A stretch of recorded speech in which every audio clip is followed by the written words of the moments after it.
Elon Musk is describing a single-speed system capable of going from 0 to 200 miles per hour, where extremely high RPMs create such intense centrifugal forces that the rotor would naturally want to fly apart. He claims a carbon overlap structure is what physically keeps the rotor intact under those stresses, which he presents as an almost unbelievable feat of engineering. The narrative then shifts to how major automakers like Ford, GM, Volkswagen, and Toyota allegedly responded with silence after hearing about it, as if they were stunned by the implications. It goes on to suggest that, according to supply chain analysts, this motor may not be solely about performance, but part of a strategic move meant to pressure competitors into expensive development races they may struggle to sustain. Finally, it describes a broader context around Tesla's situation.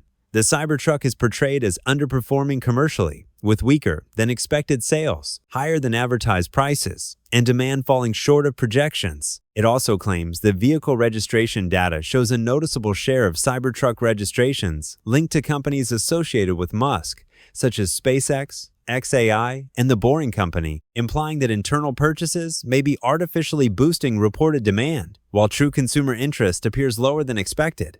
Most corporations staring at that situation would pull back, trim ambition, wait for calmer weather. The giants in Detroit looked at Tesla's apparent stumble and, based on reporting from multiple financial analysts, began redirecting their own EV war chest, convinced the window had opened and Tesla's moment was fading. They poured billions into factory expansions, new model lines, and hiring campaigns. The assumption was simple: Tesla was bleeding, and the bleeding was real. While the Cybertruck narrative dominated headlines, Tesla's engineers were deep inside a problem that had defined the entire electric vehicle industry since its beginning, a physical trade-off that every manufacturer on Earth had quietly accepted as permanent, and they were about to break it. Part 2. The physics nobody thought you could bend. Here's the brutal truth about electric motors that the industry never wanted to say out loud. For decades, every engineer accepted a ceiling they could not raise. You could build a motor that was fast and powerful, but it would overheat, grow heavy, demand massive cooling systems, and drain the battery like a leaking drain. Or you could build a motor that was efficient, that let a car travel 400 miles on a charge, but it would feel slow and forgettable. Performance or range, pick one. The physics said so, and nobody argued with physics. Tesla argued with physics. Their engineers went looking not for a better trade-off, but for a different answer entirely. What they found sounds almost embarrassingly simple in concept, and is, in practice, almost impossibly hard to execute. They wrapped the spinning core of the electric motor, the rotor, in carbon fiber. To understand why that matters, you need to understand what happens inside a motor running at extreme speed. The rotor spins. The faster it spins, the harder centrifugal force works to pull it apart from the inside. Every motor designer in history has treated that destructive force as an immovable limit, a physical ceiling that defined how fast any motor could ever safely run.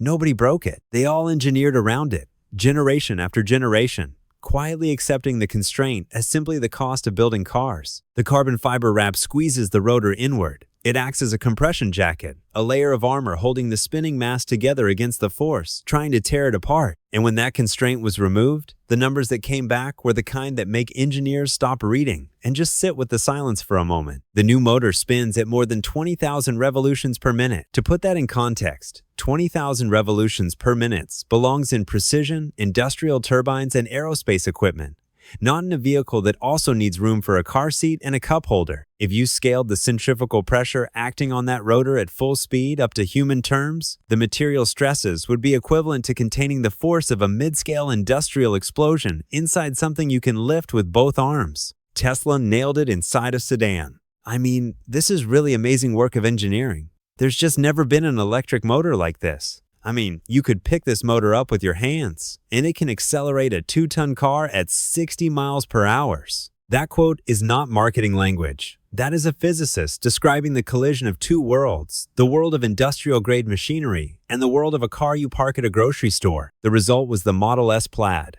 0 to 60 inches under 2 seconds, running a quarter mile faster than supercars costing over $1 million, while still carrying a family comfortably for hundreds of miles on a single charge. Think about what that demonstration actually means for someone who has spent 20 years testing cars. An automotive journalist, someone who has driven everything, who walks into every manufacturer launch event already half bored. already composing the lukewarm paragraph in their head, sits down in the Plaid, pushes the accelerator, and whatever professional detachment they walked in with simply drains out of their face. That reaction was repeated dozens of times, across dozens of reviews, experienced voices reaching for language and not finding it.